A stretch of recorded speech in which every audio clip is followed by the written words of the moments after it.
Hi, it's Dr. Mora. I wanted to show you how I explain shoulder problems to patients. I think the best way to do it is actually by doing a picture for them, and then they really understand the shoulder anatomy and the problem that they have. So what I do is I draw the neck, I draw the jaw, and then I draw the clavicle. I tell them there's a little bone right under the shoulder here called the acromion. And then if they have tenderness right here at the AC joint, I tell them that that's the point where the acromion and the clavicle join. Sometimes you get degeneration and a bulge. That's why they sometimes get a bulge right there. That would be AC joint arthrosis. And then if they have rotator cuff problems or joint problems, I start by drawing the humeral shaft. That's really easy to understand. That's here within the arm bone, greater tuberosity, and then the proximal humerus, greater tuberosity, lesser tuberosity will be here. There is a groove here, and I explained to him that within that groove is a tendon, and that's the long head of the biceps tendon, which goes like this. And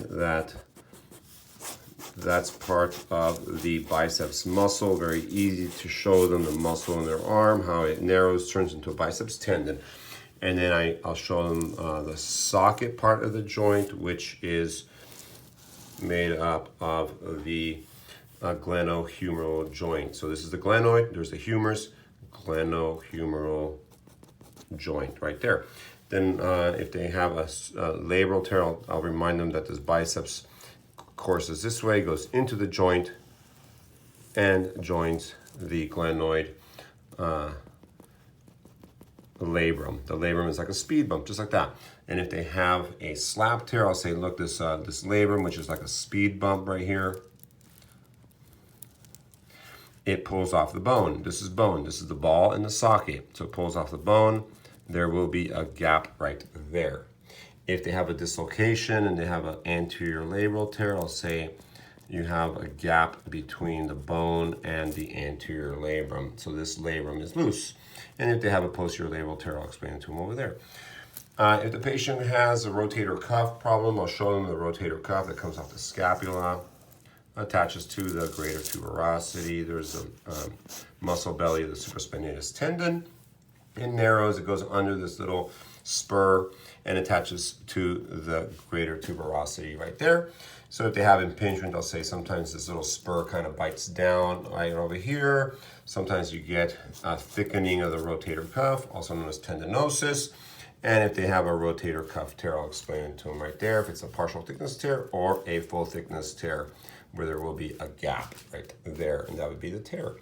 If a patient has capsulitis, also known as frozen shoulder, a little harder to explain, but this is how I do it. I'll tell them that the fluid within the shoulder joint, which all joints have, stays in the joint because there is a capsule, and that capsule is it's like a veil that goes around the shoulder joint 360 degrees around, and it's sealed on both sides here.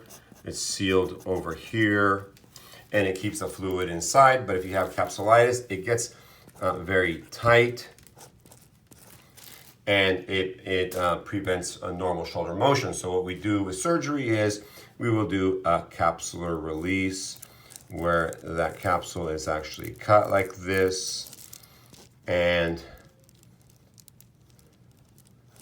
then opened up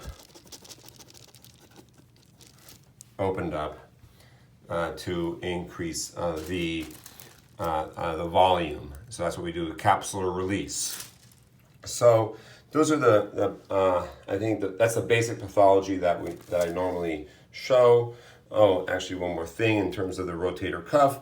I will explain to them that if we do a rotator cuff repair, the goal is not only to shave this spur down, remove some of this inflamed tissue, also known as bursa, get it out of there, but also pull on this rotator cuff and reattach it to the bone with little sutures. And that visual helps them understand the rotator cuff, vasectomy, acromioplasty, AC joint, which of course I did not explain what we do with the AC joint. If we can inject it, or we can plane both sides, and that's called a Mumford procedure. So Mumford rotator cuff repair, bursiectomy, acromioplasty, biceps tenodesis, tie that baby down, labral repair, Bankart repair, capsular release.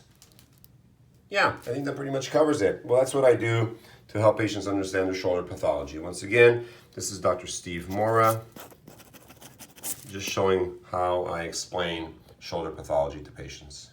Thank you.